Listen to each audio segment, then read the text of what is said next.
पास्टरको भेटी खुत्रुकेमा राखेको होइन, प्रभुलाई दिएको हो। अनि प्रभुको प्रतिनिधि भनेको भन्नुहोस् त, हामीलाई आत्मामा रेखदेख गर्नेहरू हो। उब्रेकोमा आएको, उब्रेकोले मात्रै क्रिसमस मनाउने हो। उब्रेकोले मात्रै सालभरि पैसा भेला गरेर क्रिसमस खाएर सक्ने पास्टर हेरेको सबैको भाउ बढ्छ होइन, सालै पछि पास्टरको भावै बढ्दैन होइन। पहिला मिसनदेखि 1000 पास्टर हिँडेकै। कतिजना पास्टरको छोरीहरूले नि अहिलेसम्म पास्टरको छोरीको बिहे भएन, किनभने सेवक माग्नु आउने यो कुम झरेकोसँग बिहे गर्दैन भनेर ऊ बट्टी बसेको। बाबुको ऊ देखेर हैरान देखेर क्या, सेवकहरू त कुम झरेको झोला एकातिर झुन्डाएर हिँड्दा यता कुमै झरेको हुन्छ। त्यसो शास्त्र केही पनि हुनु हुँदैन फेरि। आमेन भन्नुहोस् त, हालेलुया हालेलुया। एउटा घर पास्टरलाई त नि 12 घर विश्वासीहरू पुऱ्याउनु पर्छ खासमा, किनभने 12 कुलले एउटा डल्लै कुल पालेको थियो नि। कति घर छ विश्वासी? भैँसी हँसाउने पास्टरको कथा सुन्नु भएको छ? निराश भएर पास्टर मेला घुम्नु गएको थियो अरे कि, भैँसी हँसाउनुहोस् 10 लाख लानुहोस् भनेर देखेछ। प्रायमा आफ्नो कुराहरू गर्छ पास्टरको। कति चाहिँ निराश थियो होला पास्टर होइन? भैँसी गएको कसले अनेक गर्छ कि केही गर्छ, भैँसी हाँस्छ।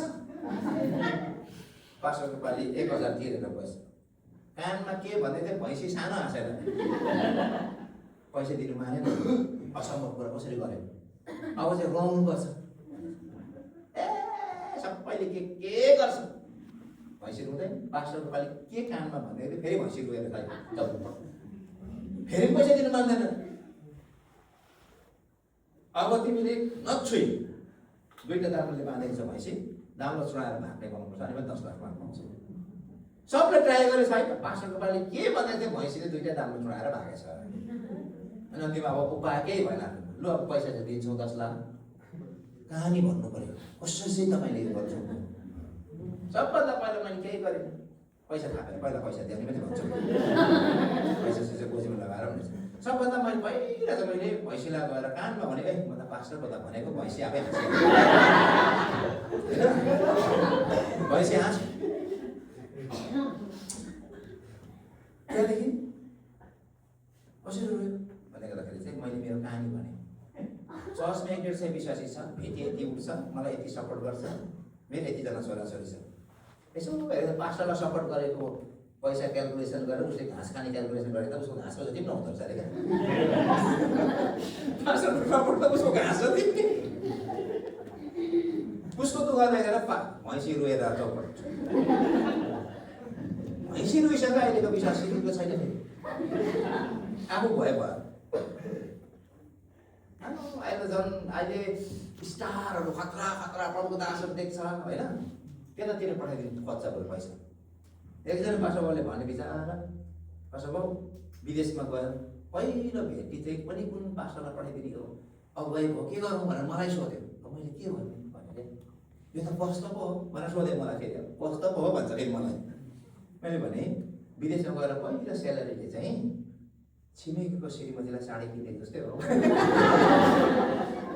आफ्नो श्रीमती घरमा छ, खाटेको साडी लगाएर बसिरहेछ,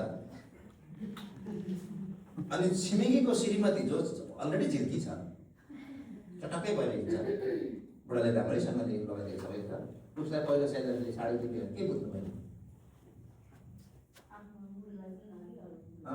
दाल में कुछ काला है, काली काला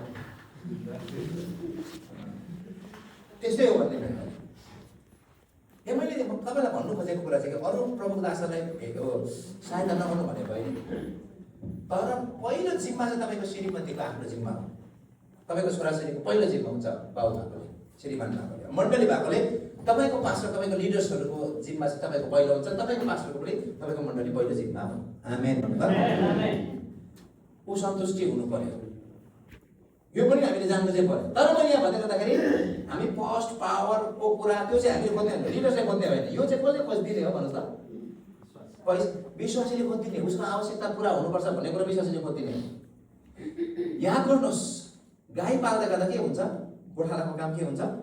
सबै कुरा भकाएर सोर्ने, घाँस हाल्ने, सबै कुरा दिने। अनि गाईको काम के हुन्छ भन्नुहोस् त? दुध दिने, बाछाबाछी दिने। त्यसैले त्यसलाई के गर्छ भन्नु त फेरि? त्यो चक्रभित्र नै गोठाला पनि बाँचेको हुन्छ, गाई पनि बाँचेको हुन्छ। त्यो चक्र छ एउटा। त्यसले गर्दाखेरि मेरो त भनाइ के छ भने पहिला पहिला चाहिँ म पनि आवेशमा आएर के थुप्रो कुरा बिल्डिङ यो त्यो सबै हुनुपर्छ, बरु पास्टरलाई कम्ती भए हुन्छ, त्यो चाहिँ पहिला गर्नुपर्छ भन्थे कि होइन रहेछ। गाईमा भन्दा बेसी गोठमा खर्च गर्नु हुँदैन। हामी एकपल्ट के भयो भने नि गाई पालन गऱ्यौँ हामी। गाई चाहिँ लोकल चोक्रेहरू राखेर गोठ चाहिँ दामी बनायो कि अहिले गोठै भत्काउनु पऱ्यो। गोठ राम्रो हुनु त राम्रै हो कि, तर त्योभन्दा पहिला चाहिँ के राम्रो हुनु पर्यो? गाई राम्रो, जसले दुध दिन्छ। मण्डलीमा पनि त्यही हो। हाम्रो प्रशस्तताबाट चाहिँ पहिला को अगाउनु पर्यो? अगुवा अगाउनु पर्यो, पास्टर अगाउनु पर्यो।